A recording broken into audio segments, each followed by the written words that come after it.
was a great segue into the other topic that I want to discuss, which is the environmental crisis. So, your work has not only captivated readers, but it's also shed light on some real world issues, which we need to talk about. So, what do you think is the most pressing issue at time? Well, Misha, it's the rule of threes. If you haven't got food, you can survive for 3 weeks. So we do worry about feeding the planet, but you've got 3 weeks. If you haven't got water, you've got 3 days. So you die of thirst. If you haven't got air, you've got 3 minutes. Our biggest concern is today we're stealing the planet of air. Hmm. If we This is why decarbonization is the number one issue that most of us are fighting. Yeah. Because if we've already taken out 17% of the green lung or the world forest. Hmm. We also know that the blue lung is also being impacted terribly with acidification and heating up. Hotter acidic liquids absorb less carbon dioxide. That's chemistry 101. And therefore, the biggest issue we've got is that 3 minute rule. Hmm. If we cut off the oxygen, we don't have long. So, in your book, No Shadow Without Light, I think you've given a lot of images and a good amount of context for readers to do their own research and dive deeper into these topics. So, what do you think you expect from your readers who've read the book? I'm hoping they can thrash it. Hmm. If they could find fault in the science, Hmm. if they could find things, it would be a great relief. But if they So do you in want that, them to prove you wrong in a way.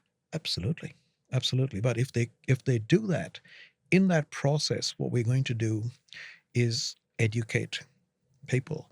Because if you're delving deeper to try and discredit something, you need to come up with a plausible theory Yeah. to say what I'm saying is wrong. And we're talking about a very, very clear imagery of 17% of the world forests have been removed, and we're taking it out at a greater rate again. Hmm. We know the oceans are actually getting more acidic. We know the oceans are 30% 30%. more acidic than they were 100 years ago. We know the oceans are hotter. So, prove me wrong or prove that a lung can work. I mean, you try running up with a ruptured lung, it's impossible. Can you give us a few real life incidents on how your research was and what you saw across the world? I guess the greatest ones that worried us the most were things like I looked at a very unusual one, which was omega-3 oils. Mm. We look at this every day. It's become the sort of nutrition of the future where we buy these tablets, etc. But omega-3 oils come from a whole set of fish that we capture out of the oceans. It's anchovies, it's krill, etc. We take out an enormous amount of this. Nobody talks about it. And 85% of that is used in fish farms to grow salmon for humans. Mm.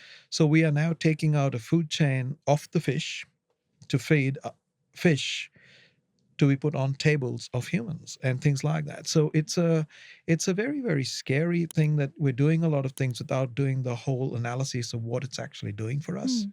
And there are numerous ones like these. It's just, yeah. You were also telling me about the carotene that you have to create for the salmon to look pink, So, which it's not actually pink. well, I have been told that there are some salmon that are pink, but majority of salmon is actually gray. So when I was doing work with algae to biofuels, we Hmm. came across this thing that one of the companies was growing the algae to beta carotene. And the Okay. pure reason they're doing that is to get the pink and orange color for the Hmm. salmon. So they feed the salmon this dye to get the right color.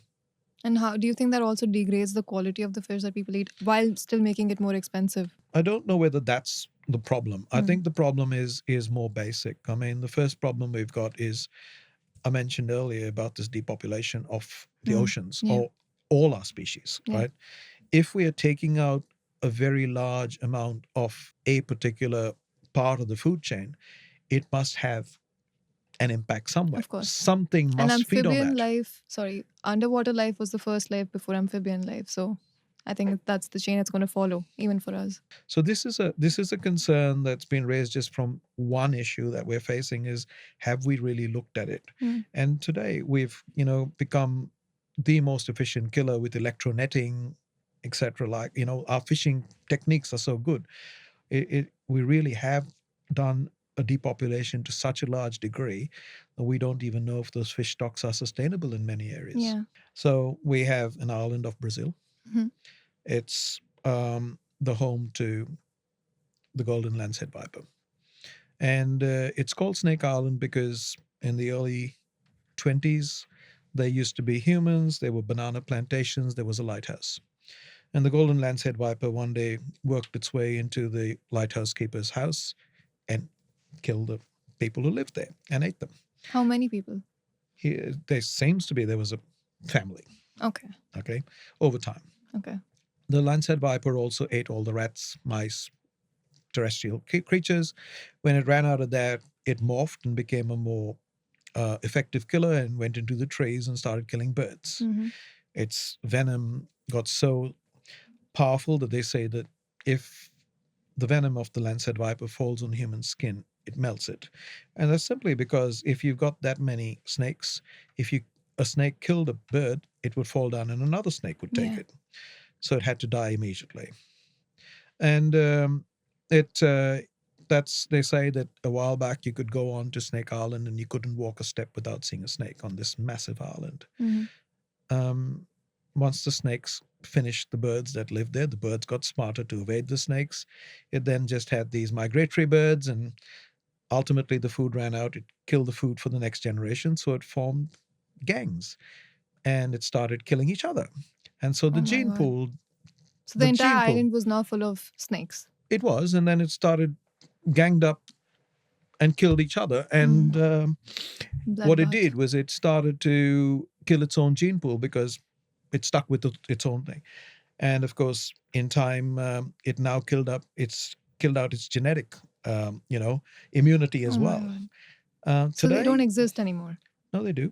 Are they? 50 years down the track, it's now critically endangered. So from Okay. having a snake on every square meter of the island, you now have a critically endangered species.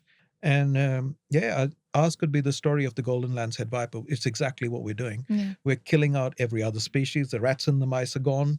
We're now gone into the trees. We're killing the birds, and Soon it's gonna be eventually, each other for food. eventually we've run out of food. Yeah. So that's where this book uses that as an analogy or parable of what could be our story.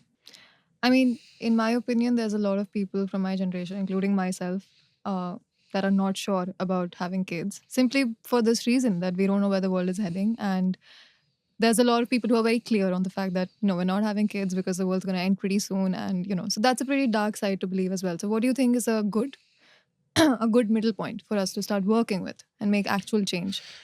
Look, I mean, a lot of people talk about carbon footprint, they talk about this, but everybody who lives in rural India wants the motorbike, they want the fridge, they want the air conditioner. Yeah. Everybody who has the air conditioner wants the luxury jet, they want to travel around the world, they want to do this. So we have grown into a world of consumerism where we are borrowing resources from the planet.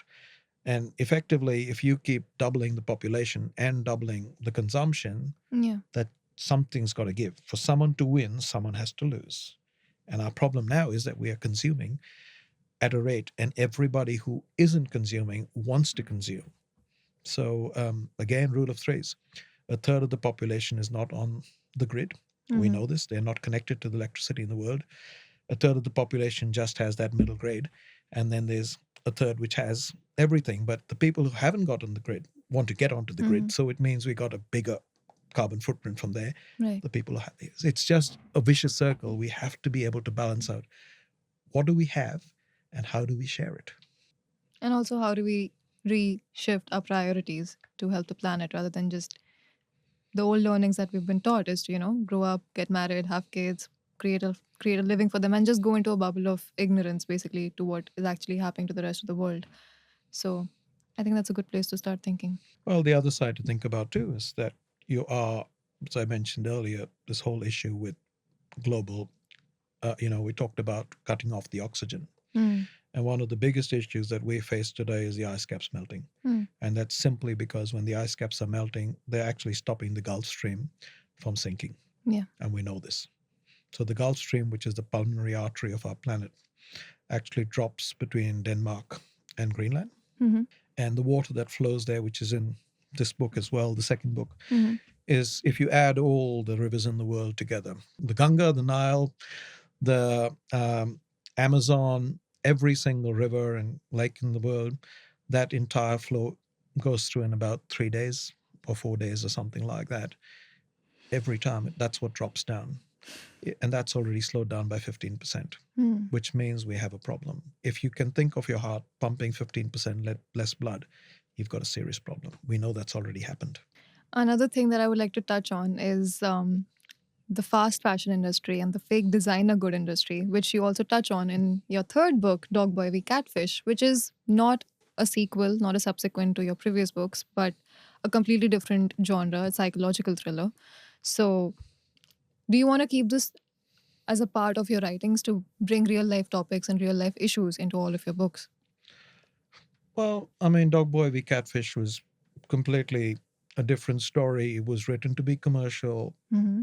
The other two, love to know them to go far more commercial, but Dogboy V Catfish was written to be commercial. It was a cozy mystery, a story created on some very dire facts that we face today. I mean, the fake designer good market is bigger than the GDP of Australia. Yeah, That's worldwide. We produce more fake designer goods than all the coal, the iron ore, the education, the tourism, agriculture of the ninth that's largest bizarre. economy.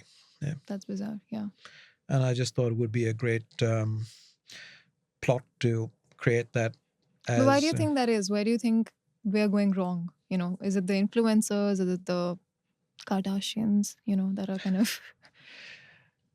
I think everybody wants to be somebody. I Mm, mean, and designer goods are a way of saying I've made it. mm. Now, if everybody wants to have that, then $350 million on a bag. and when I told the story, someone said you actually need to have purchased a certain amount before you are qualified Allowed to to buy that purchase, allowed to buy that. So there you from go. the same brand or from just your credit score. I don't know. Look, I'm not in this market. I did find a lot of things that really shocked me, that you could buy boxes of watches with receipts for $300, just the empty boxes, That's crazy. That's $400. just. And the story was that Instagram influencers bought these boxes to show that they had made it.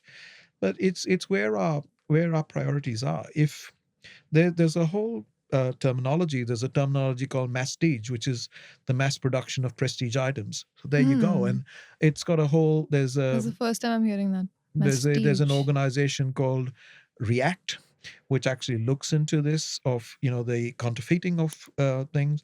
There's Real, which sells these items as authentic designer good items secondhand, and it's a Also whole. the Dharavi market is a very big player in India of fake designer goods. It's the largest market in India of fake designer goods. One of the largest. I don't know if it's the largest, but So MBK in Thailand features in that, where you have a whole shopping mall, which is shopping complex, hmm. which has it's well known that these things. I think when I wrote Dog Boy, the ethical question was asked: who was really more wrong? Was it more wrong to charge these absolutely outrageous prices for Fake a pair of designer. jeans? No, for the originals. Okay.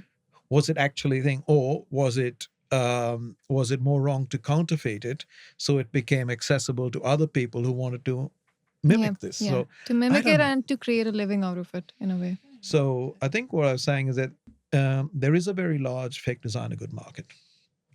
It is larger. It is so large that it's bigger than, in terms of mass production worldwide of these goods, it's bigger in turnover than an economy, an Yeah. entire set of major economy. And that means that money is shifting hands on something that's counterfeit. Right. But to do that, someone has to be willing to buy it. And that's everybody. Right. So as you speak about these various issues surrounding the environment, you've talked about carbon footprint, decarbonization, biofuels. What is the one thing you would want our generation to just read about right now and make a change about right now? I think I mentioned this to you, Misha, that if you're an alcoholic or a drug addict, unless you're willing to accept you have a problem, nothing's going to change. This is when I wrote the first two books, you did ask me a question, where's the third? Hmm. And I always had an intent of writing a third. But I think unless we've done the equation, which is we have accepted that we have a problem Yeah. and we know what that quantum of that problem is, can we do it? So drinking in moderation is not a problem. Yeah. Drinking excessively is. So it's the same with eating, Educate whatever. and balance out your Correct. consumption, Yeah. essentially. So, the last topic that I want to discuss about when it comes to your books is there any advice you'd like to give aspiring authors on how to shift the genres while still keeping it relevant and also educative to people that want to know about the world? I think there's two points I'd raise here. Firstly is if you want to be successful, don't be stupid like me and shift genres. Stick to one. You will get a much better audience because your audience then grows in the same genre. Okay. I haven't written for any other reason than to tell a story. Mm-hmm. And that story was initially a horror story, eventually, which morphed into the fact that I honestly believed I owed this, having worked for 30 years in a field. I was very lucky. When I went to Australia, I was one of the first batches at Melbourne Uni to start environment Right. as a proper course or be in one of those. I also was one of the first people to be engaged by corporate worlds to do this, work as an environmental scientist and stuff. This didn't exist as a very serious job until about 1992, 1993 when I started my, or 1994, 1995 when I started my career. Mm-hmm. So although there were environmental jobs and environmental science, as I said, I was the first batch. Today it's bigger than chemical engineering Yeah. in Melbourne. It is the call of the hour, Yeah. right? Largest. Does it also create a lot of employment? Absolutely, absolutely. I mean, it's just the way it is that we know this. I think that's great. Yeah. So the other thing I'd say is the 3 E's. Okay. If you want to keep someone engaged, you have to entertain them first. If it's not entertaining, you're going to lose your audience immediately. The second E, is to educate. And if you entertain and educate and you don't empower, which is the third E, you will just get people feeling very helpless. Yeah. So it's really entertain first, educate second, and empower third. Leave them empowered. Yeah. They've got to have these three. I So hope when you that's what write, the podcast does as well. I think we're aiming to do that. But yeah. that's when you write. I think keep that in mind. Entertain first, educate, and then empower. So thank you so much for sharing so many important stories and so much insight about your journey with us. I believe throughout your lifetime, you've done a lot of important work, both in the arts of filmmaking, book writing, and also in real life issues like the environment. So I hope you keep doing that and keep inspiring people like us. And I hope that this podcast reaches the right audience. And if you're clicking on this, please read The Devil's Prayer and No Shadow Without Light, because that is something that we all really need to know about. Of course, read The Dogboy V Catfish as well, but these two books are very, very important for us to get our hands on. So all the three books are going to be linked down below. And whatever you've learned, whatever topic intrigued you, just do your own research. Try to understand that people who work hard to make us understand about the environment are not just trying to reach a message to us. They want us to do our own bit. They want us to work harder to make the planet a better place. So thank you for inspiring us to do that. And Thank you so much, Misha, for having me. for sure.